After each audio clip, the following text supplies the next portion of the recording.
क्या इंसान भगवान को कटघरे में खड़ा कर सकता है? अगर हाँ, तो किस आधार से इंसान भगवान को जज कर सकता है? क्या इंसानों के नियम और कानून भगवान पर भी मान्य हैं या फिर भगवान इन सब से परे है और वो जो चाहे वो कर सकते हैं? बुक ऑफ जॉब इन्हीं सवालों के जवाब देने की कोशिश करती है, क्योंकि एक तरफ तो जॉब नाम का इंसान है जो सच्चा, ईमानदार, सदा पुण्य कर्म करने वाला, पाप से दूर रहने वाला, भगवान का परम भक्त, सच्चा सेवक। वहीं दूसरी तरफ भगवान है, सर्वव्यापी, सर्वशक्तिमान, काल से परे। लेकिन तब क्या होगा जब भगवान सच्चे और निर्दोष जोब के घर दुख और पीड़ा भेजते हैं? भगवान का निर्दोष जोब को पीड़ा पहुंचाने के खिलाफ जोब किसको गुहार लगाए, किससे न्याय की मांग करे? कौन है जो जोब को भगवान के हाथों से बचा सकता है? जोब दावा करता है कि वो निर्दोष है, लेकिन क्या फिर भगवान ने निर्दोष जोब को कष्ट देकर अन्याय किया है, गलत किया है? क्या कोई ऐसे भगवान पर आस्था रख सकता है जो निर्दोष को बिना किसी कारण के सजा देता है? या फिर जोब इतना भी भला नहीं है जितना वो अपने आप को समझता है? ये बुक इन्हीं सब सवालों से जूझती है कि क्यों अच्छे इंसानों के साथ बुरा होता है और बुरे इंसान सुख और समृद्ध जीवन जीते हैं। तो चलिए शुरू से शुरू करते हैं। एक बार की बात है, भगवान अपने सभी एंजल्स के साथ स्वर्ग में बैठे थे। तभी वहां शैतान आ जाता है। हाँ, और भाई कहाँ से आ रहे हो? भगवान शैतान से पूछता है। कहीं नहीं, बस यूं ही धरती से घूमकर आ रहा हूँ। शैतान ने कहा, क्या तुमने मेरे सेवक जोब को देखा? वो कभी पाप नहीं करता, सच्चा ईमानदार है, मेरा एक सच्चा सेवक है और कभी भी मुझे और मेरे नाम को नहीं कोसता। वो तुम्हें क्यों कोसेगा? तुमने उसको सभी सुख जो दे रखे हैं, तुमने उसे समृद्धि दे रखी है, स्वस्थ बच्चे, नौकर चाकर, तुमने उसे सब कुछ दे रखा है, तो वो तुम्हें क्यों कोसेगा? लो, मुझे इजाजत दो उससे ये सब छीनने का और मैं गारंटी देता हूँ कि वो तुम्हें तुम्हारे मुंह पर कोसेगा। ठीक है, मैं तुम्हें इजाज़त देता हूँ। तुम्हें जॉब के साथ जो करना है वो करो, लेकिन जॉब को कुछ नहीं होना चाहिए। ये सुनकर शैतान धरती पर जाता है और जॉब पर दुख और पीड़ा की मानो बरसात कर देता है। जॉब की भेड़ बकरी, ऊंट गधे, नौकर चाकर, बेटे बेटियों का शैतान बेरहमी से कत्ल कर देता है। ये सब देखते हुए भी जॉब भगवान के प्रति अपने विश्वास से थोड़ा सा भी नहीं डगमगाता और भगवान और उसके नाम को नहीं कोसता। इस दुनिया में मैं खाली हाथ आया था और खाली हाथ ही जाऊंगा। भगवान ने दिया था और भगवान ने ही वापस ले लिया। भगवान और उसका नाम अमर रहे, जोब कहता है। एक बार की बात है, भगवान अपने एंजल्स के साथ स्वर्ग में बैठे थे। तभी वहां शैतान आ जाता है। और भाई कहाँ से आ रहे हो? कुछ नहीं, बस यहीं धरती से घूम कर आ रहा हूँ। क्या तुमने मेरे सेवक जोब को देखा? तुमने उस पर इतनी पीड़ा और कष्ट पहुंचाई, लेकिन फिर भी मेरे प्रति उसकी श्रद्धा को तुम कम नहीं कर पाए और जोब ने मुझे और मेरे नाम को कोसने का पाप नहीं किया। आंख के बदले आंख। अपनी खाल बचाने के लिए इंसान सब कुछ कुर्बान कर देगा। इंसान बड़ा ही स्वार्थी है। जब बात अपने ऊपर आएगी, तब देखना, मुझे उसके शरीर पर चोट पहुंचाने की इजाजत दो और मैं गारंटी देता हूँ वो तुम्हें तुम्हारे मुंह पर कोसेगा। ठीक है, इजाजत देता हूँ, बस उसकी जान बकस देना। तो शैतान जोब के शरीर को हजार घाव से भर देता है। जोब की हालत दयनीय हो जाती है। जोब इन हजारों घाव की पीड़ा से कर्राता है। उसके घाव के चारों ओर मक्खियां भिन भिन आती है। उसकी ऐसी हालत देखकर जोब की पत्नी उसे बोलती है, क्या तुम्हें अभी भी भगवान पर विश्वास है? भगवान को कोसो और मर जाओ। मूर्खतापूर्ण बातें मत करो। क्या हम भगवान से सिर्फ सुख की ही उम्मीद करें और दुख की उम्मीद ना करें? तो जोब इतने सारे कष्टों में भी भगवान और उसके नाम को नहीं कोसता। जोब की पीड़ा की खबर जब उसके तीन दोस्त तक पहुंचती है, तो जोब के दोस्त अपने मित्र जोब को सांत्वना देने के लिए जोब के पास आते हैं। हमें कहानी को यही रोकना होगा और इससे पहले कि हालात हमारे हाथ से निकल जाए, इसीलिए हमें अभी तक हुई घटना को अच्छी तरह समझना होगा। जो के ऊपर आए इन सभी कष्टों का कारण क्या है? क्यों निर्दोष जोब को इतनी पीड़ा झेलनी पड़ रही है? आप कह सकते हो कि दुख और पीड़ा का कारण शैतान है और शैतान पर जोब पर हुए कष्टों का इल्जाम लगाया जा सकता है। लेकिन क्या बिना भगवान की इजाजत के शैतान धरती पर बुरा कार्य कर सकता है? भगवान ही तो है जो एंजल को अच्छा काम और शैतान को बुरा काम करने की इजाजत देता है। तो जोब पर आए सभी दुखों और कष्टों का कारण भगवान ही है। अगर जोब सही में सच्चा ईमानदार पुण्य आत्मा है और भगवान का सच्चा सेवक है, तो निर्दोष जोब को भयंकर सजा सुनाकर क्या भगवान ने ठीक किया? क्या भगवान ने न्याय किया? जोब के मन में सवाल आता है कि क्यों छोटे छोटे निर्दोष बच्चे किसी हादसे में मारे जाते, क्यों लाखों निर्दोष सुनामी भूकंप में मारे जाते। भगवान इन निर्दोष की रक्षा क्यों नहीं करता? वही दूसरी तरफ पापी कपटी इंसान इस दुनिया में फलते फूलते हैं और हमेशा निर्दोष ही है जो कष्ट झेलता है। अच्छा, हो सकता है कि आप ये बोले कि भगवान तो जोब का सिर्फ टेस्ट ले रहे थे कि वो सही में सच्चा ईमानदार और मेरा सेवक है या फिर बस ढोंगी जो तब तक ही मेरा गीत गाता है जब तक उसे मुझसे सुख मिलता है। तो क्या इसका मतलब ये है कि भगवान को जोब की ईमानदारी पर शक था? क्या भगवान जो सब कुछ जानने वाले हैं वो भी शक करते हैं? क्या उन्हें जोब की ईमानदारी का पहले से ही नहीं पता था? क्योंकि वो तो सब कुछ पहले से ही जानने वाले हैं, सर्वव्यापी है, सर्वज्ञ है। या फिर भगवान ने निर्दोष जोग पर कष्ट पहुंचाकर ये साबित कर दिया है कि भगवान निर्दोष को भी कष्ट पहुंचाता है। ऐसा लगता है कि ये सवाल सीधे इंसान का भगवान के प्रति आस्था पर चोट पहुंचाता है कि मैं ऐसे भगवान पर क्यों आस्था रखूं जो निर्दोष पुण्य आत्मा के साथ ऐसा व्यवहार करता है। ये सभी सवाल इंसान की आस्था को विचलित कर सकते हैं, लेकिन इसका समाधान क्या है ये जानने के लिए हम कहानी को आगे जारी रखते हैं।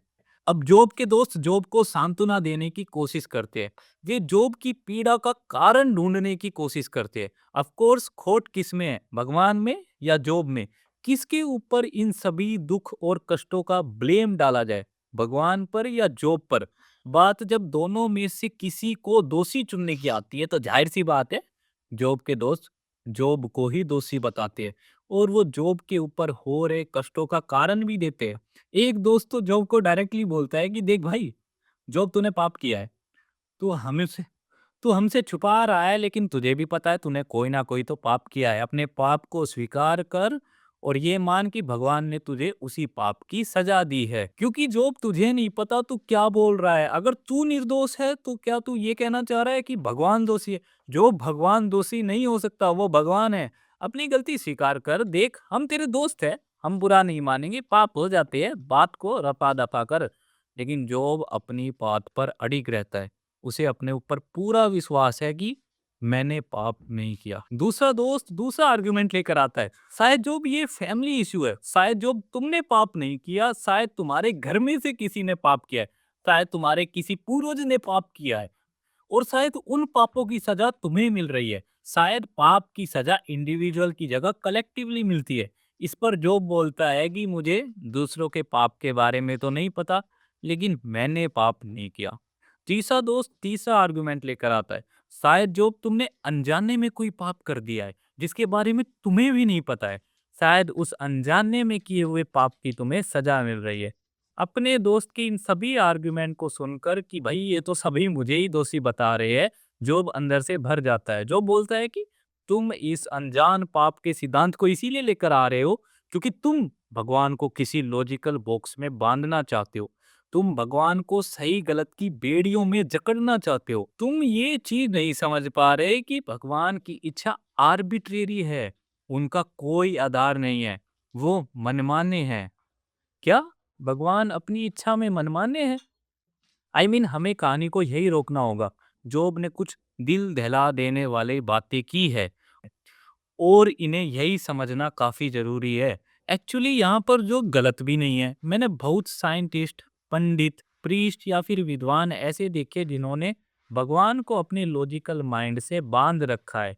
वो बताते हैं कि भगवान क्या हो सकते हैं, क्या नहीं, उनके क्या गुण हो सकते हैं, क्या नहीं, वो क्या कर सकते हैं, क्या नहीं, वो क्या देख सकते हैं, क्या नहीं।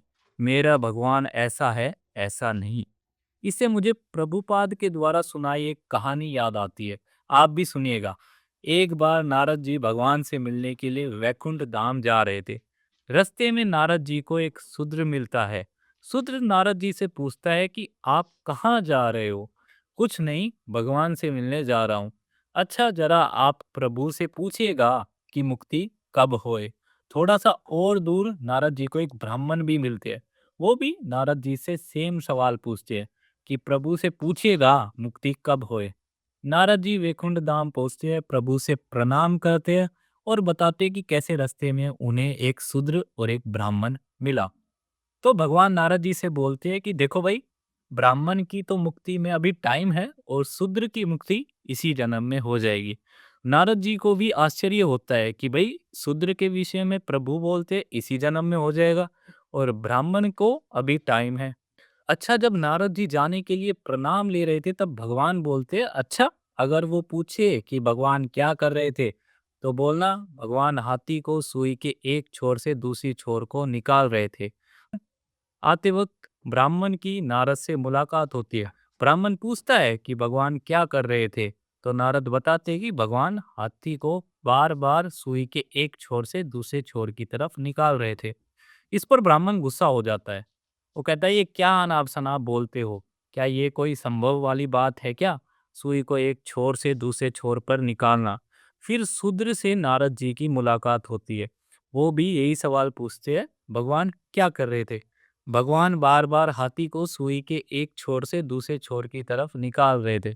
इस पर शूद्र अत्यंत प्रसन्न हो जाता है और कहता है, आहा, भगवान चाहे तो क्या कुछ नहीं कर सकते। तो ब्राह्मण और जोग के तीनों दोस्तों की समान परिस्थिति है। ज्ञानी ब्राह्मण और जोग के दोस्त ने भगवान को अपने ज्ञान से बांध रखा है। उन्होंने पहले ही मन बना लिया है कि भगवान क्या कर सकते हैं, क्या नहीं। अगेन वही बात कि मेरा भगवान ऐसा है, ऐसा नहीं। और इस गलती का शिकार कहीं ना कहीं हम सब है। जिस चीज को हम गलत समझते हैं, हमारा ये मानना है कि भगवान के लिए भी वो गलत है और भगवान ऐसा गलत काम कर नहीं सकता। हम ये नहीं समझ पाते कि भगवान हमारी नैतिकता, हमारी मोरालिटी, हमारी सही गलत की व्याख्या से बंधे नहीं है। और जोब ने सही कहा कि भगवान अपनी इच्छा में मनमाने हैं। लेकिन जोब भी यहाँ पर पूरी तरह से ठीक नहीं है। वो अभी भी जिद लगाए बैठा है कि वो निर्दोष है। ऐसा लगता है जैसे जोब को अपनी इस बात पर घमंड सा है। वो किसी की बात को मानने को तैयार ही नहीं है। खैर, मामले को खत्म करने के लिए और जोब और उसके आर्गुमेंट को चुप कराने के लिए बुक के एंड में अलाया नाम का एक नौजवान आता है। अलाया जोब और उसके दोस्त के बीच के आर्गुमेंट को काफी देर तक चुपचाप सुनता है। जब जॉब के आर्गुमेंट से उसके सभी दोस्त चुप हो जाते, तो अलाया अपने आप को इंट्रोड्यूस करता है। मैं आप सबकी बात काफी देर से सुन रहा था क्योंकि मैं समझता हूँ कि ये अच्छी बात है कि छोटे अपनों से बड़े की बात सुने। लेकिन जोब, तुम यहाँ पूरी तरह से गलत हो। जोब, तुमने क्या रट लगा रखी है कि मैं निर्दोष हूँ, मैं निर्दोष हूँ। जो भी ये बात कान खोलकर सुन लो कि भगवान की आंखों में तुम निर्दोष नहीं हो। हम में से कोई भी भगवान की आंखों में निर्दोष नहीं है। क्या भगवान ने तुम्हें बनाया या फिर तुमने भगवान को? भगवान ने हमें जीवन दान दिया, इसी को हमें अपना सौभाग्य समझना चाहिए। जोब, तुम कहते हो कि तुम पूरी तरह से भगवान को समर्पित हो, फिर भी ये नहीं समझ पा रहे कि जो भी भगवान ने तुम्हें दिया है, तुम उसी के लायक हो। जो अगर भगवान ने तुम्हें सुख समृद्धि दी थी, तो तुम उसी के लायक थे। और अगर अब भगवान तुम्हें कष्ट दे रहा है, तो अब तुम इसी के लायक हो। जो भी भगवान तुम्हें दे रहा है, उसे आशीर्वाद समझो और इसको कबूल करो। अब और सवाल मत करो, भगवान के निर्णय को स्वीकार करो। हमें भगवान से सवाल पूछने का कोई हक नहीं है। हम होते कौन है भगवान से सवाल पूछने वाले? तुम्हें पता नहीं, जो तुम्हारा सवाल पूछना अपने आप में एक पाप के बराबर है। जो कुछ भी तुम्हें मिला है, तुम उसी के काबिल हो, सवाल मत करो। एलाया की ये बात सुनकर जोब पूरी तरह चुप हो जाता है। और जोब के मन में अगर थोड़ी सी भी शंका रह जाती है, तो मामले को फाइनली सेटल करने के लिए भगवान खुद आसमान से बोलते हैं। अपने चारों तरफ के दृश्य को देखकर जोब डर जाता है। चारों तरफ भयंकर आंधी, बादलों का गरजना, पहाड़ों का हिलना और भूकंप पैदा करना। ऐसी भयानक दृश्य के बीच से आकाश में से आवाज आती है, जोब तुम्हें पता है हो जॉब तुम्हें पता ही होगा कि मैं कौन हूँ। जाहिर सी बात है कि इतने भयानक दृश्य से अगर बादल फाड़कर कोई आवाज आती है तो आदमी समझ जाता है कि कौन है। जोब, क्या तुम्हें पता है पहाड़ कैसे बनते हैं? क्या तुम पहाड़ों को बना सकते हो? मेरे लिए ये दाएं हाथ का खेल है। चलो पहाड़ों को छोड़ो, एक छोटा सा कीड़ा भी क्या तुम बना सकते हो? मैं सभी जीवों और जंतु की रचना करता हूँ। मुझे पता है कि वो कहाँ है। जोब, जब इस ब्रह्मांड में कुछ भी नहीं था, तब तुम कहाँ थे? तब तो जोब मैंने तुम्हें रचा भी नहीं था और तुम बस मेरे दिमाग में विचार मात्र थे। क्या तुम्हें लगता है कि तुम अपनी इस छोटी सी चेतना से, जो मैंने तुम्हें दी है, मुझे पूरी तरह से समझ सकते हो? मेरी इच्छा से ही सब कुछ होता है और मेरी इच्छा को समर्पित हो जाना ही मेरी परम भक्ति है। अंत में जॉब के सवाल खत्म हो जाते हैं और वो अपने आप को भगवान और उनकी इच्छा को समर्पित हो जाता है। भगवान वहां से अंतर्ध्यान हो जाते हैं और जॉब अपने हजारों घाव, कष्टों और पीड़ा के साथ वहां अकेला रह जाता है। End of story. Actually ending में भगवान जॉब को जो भी उसने खोया है उसका 2 गुना उसको वापस दे देते। लेकिन स्टोरी यहाँ भी खत्म हो जाए तो भी कुछ ज़्यादा फ़र्क नहीं पड़ता। तो इस पूरी स्टोरी से हमें ये सीखने को मिलता है कि भगवान के कार्यों को कोई नहीं समझ सकता। भगवान की इच्छा को समर्पित हो जाना ही भगवान की परम भक्ति है। भगवान से सवाल करना कि भगवान मेरे साथ ही क्यों, व्यर्थ है। ये दिखाता है कि हम कुछ ज़्यादा स्पेशल है, जो कि हम नहीं है। भगवान के सामने हम इंसान 0/0 है।